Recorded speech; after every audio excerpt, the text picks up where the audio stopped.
नमस्कार, मैं हूं नारायण शर्मा और आप देख रहे हैं AINS न्यूज 24 चैनल। अब खबरें विस्तार से। आज सुबह जशपुर जिले से एक दुखद खबर सामने आई, जिसमें करडेगा से कुनकुरी जा रही यात्री बस अनियंत्रित होकर पलट गई। इस दुर्घटना में 6 लोगों की दुखद मृत्यु हो गई। बस के पलटते ही वहां अफरा तफरी मच गई। प्रत्यक्षदर्शियों के अनुसार बस में 2 दर्जन से अधिक यात्री सवार थे। यह दुर्घटना दुलदुला के गोडा अंबा में हुई है। घायलों को एम्बुलेंस की मदद से नजदीकी अस्पताल में भर्ती किया गया है। पुलिस ने स्थानीय लोगों और यात्रियों की मदद से घायलों को रेस्क्यू किया। मुख्यमंत्री ने भी इस दुर्घटना पर चिंता जताते हुए घायलों के समुचित इलाज के निर्देश दिए हैं। बिहार के मुख्यमंत्री नीतीश कुमार का राज्यसभा जाना उनका स्वयं का निर्णय है। ये बातें कही छत्तीसगढ़ के उप मुख्यमंत्री विजय शर्मा ने। उन्होंने कहा कि नीतीश कुमार अद्भुत नेता हैं और अगर उन्होंने ये फैसला लिया है तो कुछ सोच समझ कर लिया होगा। उनके सभी निर्णय का हम स्वागत करते हैं और इस निर्णय का भी स्वागत है। बात का निर्णय होना है। तीनों पार्टियां जो मिलकर वहाँ सरकार चला रही हैं, अलायंस हमारी सरकार चला रही है, अलायंस इस बात का निर्णय करेगी। नीतीश जी अद्भुत नेता हैं और मैं सोचता हूँ 10 बार वो बिहार के मुख्यमंत्री बने। 10 बार मुख्यमंत्री का शपथ लेना ये क्या होता है भाई? सामान्य इंसान के बस की बात नहीं होती है। नीतीश कुमार जी अद्भुत नेता हैं और उन्होंने जब आज यह इस बात का निर्णय किया है तो कुछ खास कारणों से ही किया होगा। उनके हर एक निर्णय का हर बार सबने स्वागत किया है, हम लोग भी स्वागत करते हैं। अब आने वाले समय में बिहार में कौन मुख्यमंत्री के नाते काम करेगा ये देखने का विषय है और मैं ये सोचता हूँ कि इस पर जब बैठकर चर्चा होगी तो कोई एक नाम सामने आएगा। छत्तीसगढ़ राज्य बाल संरक्षण आयोग की अध्यक्ष वर्णिका शर्मा ने कहा कि हमारा आयोग और हमारी सरकार बच्चों की सुरक्षा को लेकर बेहद संजीदा है। उन्होंने बताया कि आयोग द्वारा एक पहल की जा रही है जिसमें राज्य के सभी थानों में स्थानीय बाल कल्याण अधिकारी के फोन नंबर और बच्चों की सुरक्षा के लिए आपातकालीन नंबर का डिस्प्ले बोर्ड लगाया जाएगा ताकि बच्चों से संबंधित किसी भी प्रकरण में परिजन आयोग के अधिकारियों से संपर्क कर सकें। कि उस थाने का, उस क्षेत्र का बाल कल्याण अधिकारी कौन है, उसका फोन नंबर लिखा जाएगा, SJPU का नंबर लिखा जाएगा और साथ के साथ जो CWC मेंबर है कुछ स्थानों में उनके भी नंबर लिखे जाएंगे, CWC अध्यक्ष के नंबर लिखे जाएंगे। ये सब करने के साथ साथ जो कई सरकारी संस्थानों की जो दीवारें हैं उस पे भी चाइल्ड हेल्पलाइन नंबर को एक पोताई के माध्यम से किया जाए, लिखवाया जाए। चाइल्ड हेल्पलाइन नंबर जो कि 1098 है, ये सभी जगहों पे लिखवाया जाए। इससे और एक चीज इसमें विशेष रूप से कही गई है कि कोई भी बच्चे यदि इसमें फोन करते हैं तो बच्चों का नाम गोपनीय रखा जाएगा ताकि बच्चे निष्फिक्र होके, बेखौफ होके अपने दर्द को SJPU की यूनिट से कह सके, बाल कल्याण अधिकारी से कह सके, SJPU में स्पेशल जुवेनाइल पुलिस यूनिट के समक्ष रख सकें। और हमने कहा है कि बच्चों से मिलते समय, बात करते समय बिल्कुल सुलभ, बाल सुलभ परिवेश का निर्माण किया जाए।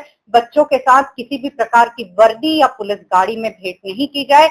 यदि बच्चे फोन करते हैं तो बच्चे आपके पास नहीं आएंगे। बच्चे जहां पे आपको चाहें, आपको त्वरित रूप से आपको उनकी ओर अपनी सेवाएं देनी होगी। होली के दिन राजधानी में घटित हुई चाकूबाजी की घटनाओं पर चिंता व्यक्त करते हुए प्रदेश के पूर्व मुख्यमंत्री भूपेश बघेल ने कहा कि अगर होली के दिन शराब दुकान खुली होती तो क्या होता। उन्होंने कहा कि जितनी भी आपराधिक घटनाएं होती हैं उनमें ज़्यादातर नशा ही कारण होता है। ऐसे में सरकार द्वारा शराब दुकान होली में खुले रखने का निर्णय हास्यास्पद था, लेकिन विपक्ष और आम जनता के दबाव को देखते हुए सरकार को अपना फैसला बदलना पड़ा था। होली के दिन चाकूबाजी में लोगों की मौतें हो रही है, घर में घुस के मार रहे हैं, पुलिस वाले वर्दी फाड़ रहे हैं। और देखिए, प्रशासन जब आप उस दिन ड्राई डे घोषित किए, उस दिन शराब दुकान बंद किए, तब ये हाल है। यदि शराब दुकानें खुली होती, क्योंकि जो उनका स्टॉक दोपहर तक ख़त्म हो जाता, उसके बाद फिर जाता हो, तो वो तो दारू भट्टी में पता नहीं कितनी हत्याएं हो जाती। तो ये सरकार से संभला नहीं जा रहा है। ये गृह मंत्री जी को थोड़ा भी उसमें शर्म है तो उसको तत्काल इस्तीफा दे देना चाहिए। विष्णु जी के पास जाना चाहिए, भैया ये विभाग दूसरे को दे दो। देश के गृह मंत्री अमित शाह ने कहा कि सरकार अपने टारगेट पर पूरी तरह दृढ़ है और 31 मार्च को देश से नक्सलवाद को खत्म होना ही होगा। उन्होंने सुरक्षा बलों पर विश्वास जताया और कहा कि रेड कॉरिडोर बनाने का सपना देखने वालों को परास्त कर दिया जाएगा और हमारा देश नक्सलवाद से मुक्त होगा। 31/3/2026 को यह देश नक्सलवाद से मुक्त हो जाएगा और तिरुपति से पशुपति तक का रेड कॉरिडोर का स्वप्न देखने वाले लोगों को पूर्ण रूप से परास्त कर हमारे सुरक्षा बल अपना प्रभुत्व स्थापित कर लेंगे। ये बहुत बड़ी उपलब्धि हमारे प्रधानमंत्री जी के नेतृत्व में हमारे सुरक्षा बलों की है। ये अभियान में कई प्रकार के कठिन अभियानों को अंजाम दिया गया, सुरक्षा बलों के सिर पर डाला गया, मगर हमेशा मुस्कान के साथ जो भी ऑर्डर मिला, जो व्यूहरचना बनाई गई, इसका पालन करते हुए नक्सल उन्मूलन के लिए ढेर सारे प्रयास किए गए और आज हम कगार पर है कि ये देश नक्सलवाद से मुक्त हो जाएगा। आरंग के भलेरा धान खरीदी केंद्र में धान को भिगोने का वीडियो वायरल होने के बाद विपक्ष ने सरकार को आड़े हाथों लिया। पूर्व मुख्यमंत्री भूपेश बघेल ने कहा कि उन्होंने भी वो वीडियो देखा है। पूरे मामले पर बोलते हुए उन्होंने कहा कि ये सब सरकार के उस निर्णय के कारण है जिसमें धान के सूखत का खामियाजा उस केंद्र को भुगतना होगा जहां के धान का वजन कम होगा। ऐसे में उस केंद्र के गरीब कर्मचारी के पास और कोई चारा नहीं बचता। उन्होंने आरोप लगाया कि सरकार धान खरीदी के बाद भी डीओ नहीं काट रही है। हाँ, मैंने वीडियो देखा कि अब सुखद से बचने, क्योंकि ये सोसाइटी में जो समिति धान संग्रह केंद्र में जो कर्मचारी हैं, अब वो गरीब लोग हैं कि बहुत बड़े अमीर लोग तो वहाँ नौकरी करेंगे नहीं, 10-15 हज़ार की नौकरी, गरीब परिवार से हैं। अब सरकार ये बोल देगी जो भी सुखद आएगा वो सोसाइटी का, उसे काटा जाएगा। ये सरकार ने नियम बना दिया। अब सुखद हो रही है, टेम्परेचर तो 35 ऊपर पहुंच गया है, तो बचने के लिए करेगा क्या? पानी डाल रहे हैं।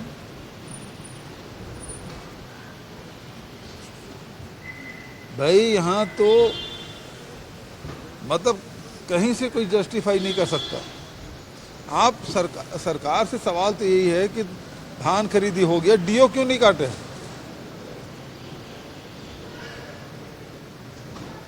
डीओ इसलिए नहीं काट रहे हैं कि भाई वो धान रोटेशन होगा।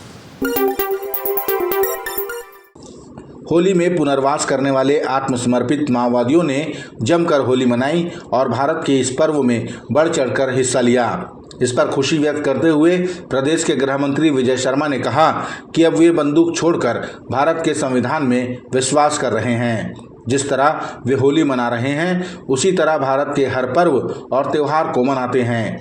ये जो होली में पुनर्वासित नक्सलियों के उत्सव का दृश्य आपने देखा होगा, मुझे भी बड़ी प्रसन्नता हुई हो उस विषय पर। मैं अनेक समय पर वहाँ जाता रहा हूँ, मिलता रहा हूँ। राखी के त्यौहार के दिन भी मैं वहाँ था और अभी भी होली का जब मैंने ये देखा मुझे बड़ी प्रसन्नता हुई है। ऐसे ही समावेशी हमारा समाज है और मैं सोचता हूँ कि जो वापस आए हैं वो पुनः समाज के वैसे ही अंग होंगे जैसे कि हम लोग हैं। इसी तरह कभी नक्सलियों के भय में रहने वाले अबू जुमाड़ के ग्रामीणों ने भी भय मुक्त होकर जमकर होली मनाई। रायपुर की महापौर श्रीमती मीनल चौबे ने कहा कि पेयजल उपलब्ध कराना निगम की जिम्मेदारी है। सभी अधिकारी पेयजल की समस्या को गंभीरता से लें। उन्होंने सभी जोन कमिश्नरों को प्रतिदिन वार्डों में जल आपूर्ति का नियमित निरीक्षण करने के निर्देश दिए। महापौर ने जल विभाग के अधिकारियों की एक बैठक ली और आवश्यक निर्देश दिए। उन्होंने कहा कि नागरिकों को पेयजल के लिए भटकना न पड़े, इसका खास ख्याल रखें। ये थे आज के प्रमुख समाचार। आप देख रहे थे हमारा लोकप्रिय YouTube चैनल AINS News 24। अब हमें इजाज़त दीजिए, कल तक। रोजाना की ताज़ा खबरों के लिए आप देखते रहिए हमारा लोकप्रिय यूट्यूब चैनल। हमारे यूट्यूब चैनल को लाइक, सब्सक्राइब और बेल आइकॉन का बटन दबाना ना भूलें। नमस्कार।